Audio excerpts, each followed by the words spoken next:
spending money, budget management, placement action. I think both roles here only need different redesign.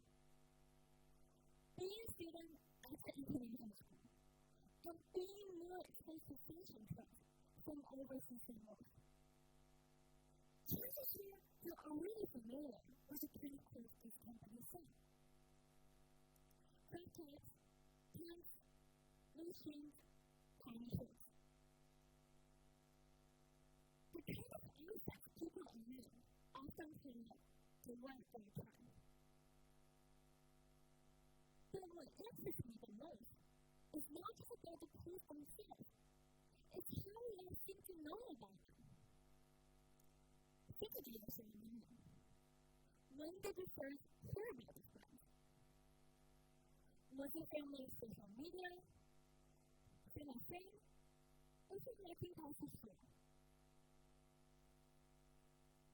For me, it always stayed the same. The friend seems a TikTok video in the group chat. A girl is wearing a simple outfit. The crop top with a loading sheet. Another friend asked where to buy it. Someone sent a link. Another when I asked her, someone shows up wearing the same clothes. Then, another person says they want to get one too. Truly, the trend moves faster and faster. Actually wrong. And before we even realize it, we're not just killing anything, we're repeating it. Fast fashion success lies not just in selling the clothes, but in making trends travel as quickly and as widely as possible. And social media has become the perfect way for that to happen. Algorithms promote content that is visually appealing, easy to imitate by friends and classmates. The faster trends grow, the faster people feel pressure to keep up. And when millions of people catch the same trend at the same time, something else reverberates, just like an echo or a dark empty cave. Not just the fashion, not just the new look,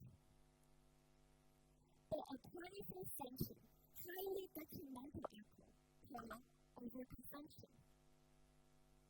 So, clothing becomes something we buy constantly because we feel like we may be falling behind.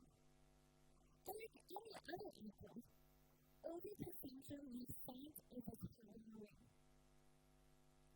Today, I'd like to introduce you to a few people who are terrified that we, as a society that thrives on overconsumption, are allowing this harmful influence to reverberate through the world.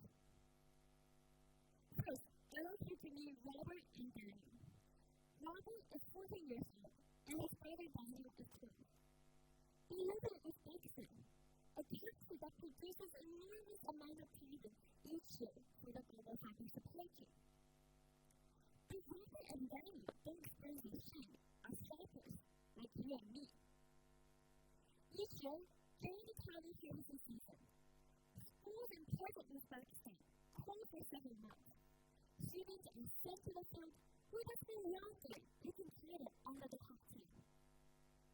Between 1.5 and 2 million children are estimated to work during the annual harvest.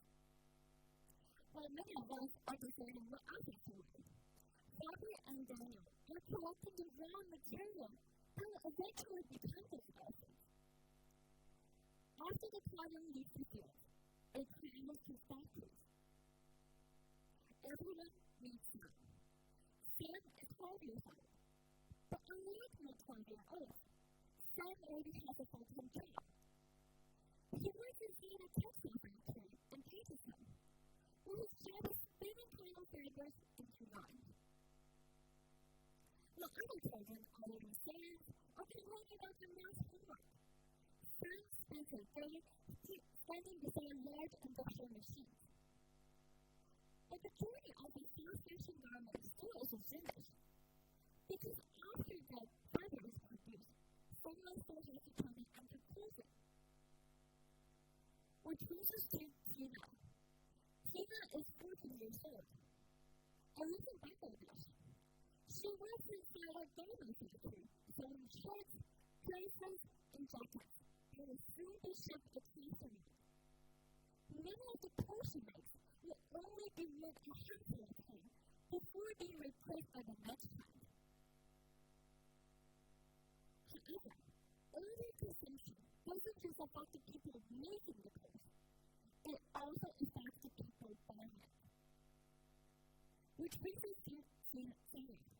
Sarah is 25 years old, and she has a job too. Her job is paying off tens of thousands of dollars in debt.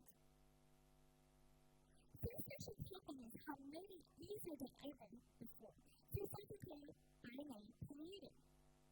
Financial companies like China and Alphabet allow consumers to split purchases into smaller payments, making it feel like they're spending very little money. But the price are low. Studies show that nearly half of Gen Z consumers who pressure to buy clothes to simply fit in, and more than half of them report financial stress in trying to keep up with the fashion trends. So, overconsumption doesn't just affect workers, it also affects consumers. But the sale still doesn't end here, because eventually these clothes have to go somewhere. Internet media. John lives in Uganda, in Africa. His job involves sorting through enormous piles of clothes that arrive from all other countries. Clothes stores once mean purchase or sometimes never worn at all. Africa now imports roughly 3/4 of the road described by Tesla. They end up in landfills, where the cost of the burn, leading to even more air pollution, or simply added to the local rubbish heaps, creating environmental problems for the communities that never actually received those disposable textiles in the first place.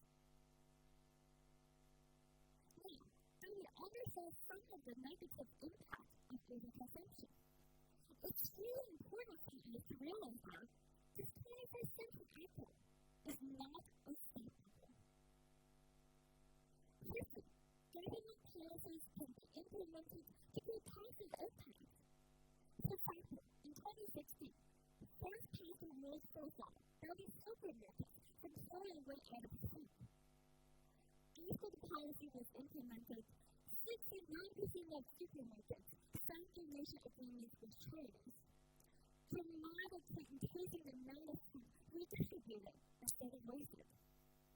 Even until today, donations support millions of low-income families and unemployed people.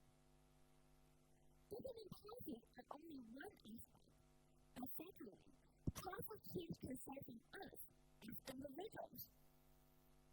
It can start with a small action, asking ourselves before any buying decisions.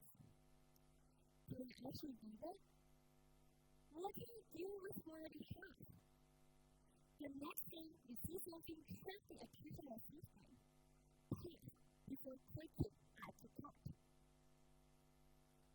Finally, and this is something very close to my heart, instead of buying more and more chemicals, we can create our own things by repairing, redesigning, and repurposing our old things. Old jeans can become bags. Oversized t-shirts can be transformed into new toys. And finally, ask yourself one final question. Am I really doing something unique, or just repeating an outcome? Thanks for listening.